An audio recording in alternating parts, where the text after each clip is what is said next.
بسم اللہ الرحمن الرحیم۔ حضرت یوسف علیہ السلام کا قصہ۔ حضرت یعقوب علیہ السلام کے 12 بیٹے تھے اور حضرت یوسف علیہ السلام سب سے چھوٹے تھے۔ بہت خوبصورت تھے، باپ ان کو بہت چاہتے تھے۔ حضرت یوسف علیہ السلام نے ایک خواب میں دیکھا کہ 11 ستارے اور چاند سورج مجھے سجدہ کر رہے ہیں۔ انہوں نے یہ خواب اپنے باپ کو بتایا۔ باپ نے حضرت یوسف علیہ السلام کو منع کر دیا کہ یہ خواب اپنے سوتیلے بھائیوں کو نہ بتائیں۔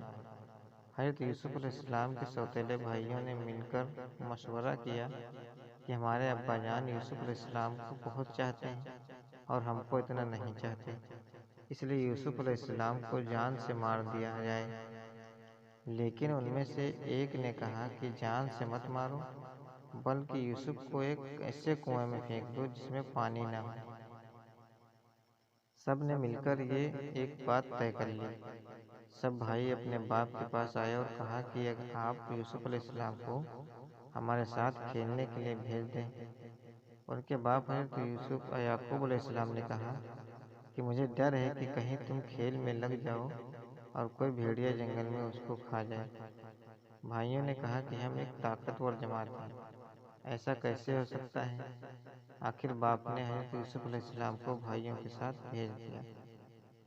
بھائیوں نے ان کو ساتھ لے جا کر ایک اندھیرے کنویں میں پھینک دیا اور رات کو روتے ہوئے گھر واپس آئے اور کہا کہ ابا جان، ہم آپس میں دوڑ لگا رہے تھے اور یوسف علیہ السلام کو ہمارے سامنے کے پاس بیٹھا تھا کہ ایک بھیڑیا آیا اور اس کو کھا گیا۔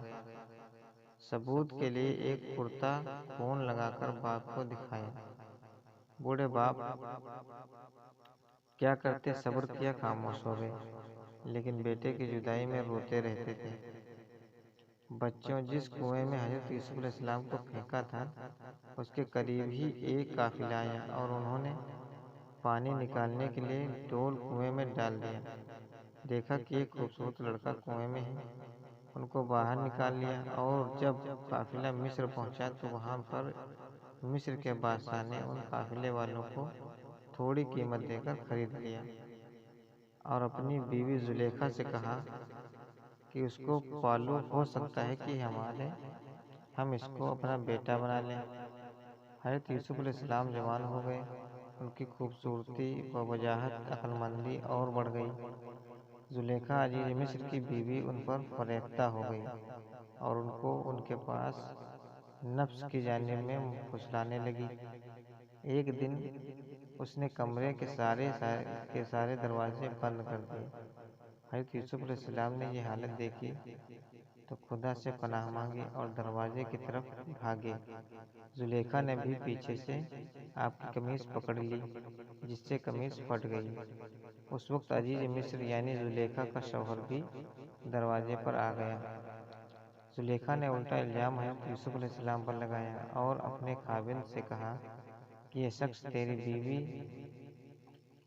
بیوی کی بے آبرو کرنا چاہتا تھا، جس کی سزا اس کو ملنی چاہیے۔ حضرت یوسف علیہ السلام نے کہا کہ میں بے گناہ ہوں، بلکہ یہ عورت مجھ کو پھسلانے کی کوشش کر رہی تھی، مگر خدا نے مجھ کو اس سے بچا لیا۔ آخر یہ معاملہ قاضی کے پاس پیش ہوا۔ قاضی حضرت یوسف علیہ السلام سے صفائی کے لیے گواہ طلب کیے۔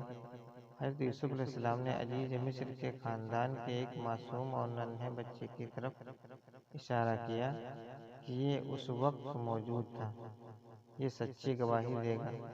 ننھے بچے نے کہا کہ اگر قمیص آگے سے پھٹی ہے تو یوسف مجرم ہے، اور اگر قمیص پیچھے سے پھٹی ہے تو یوسف علیہ السلام سچے ہیں اور زلیخا جھوٹی ہے۔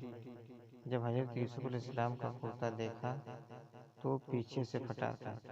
عزیز مصر نے حضرت یوسف علیہ السلام سے کہا کہ اس بات کو جانے دو، اور زلیخا سے کہا کہ تو معافی مانگ، حقیقت میں تو ہی قصوروار ہے۔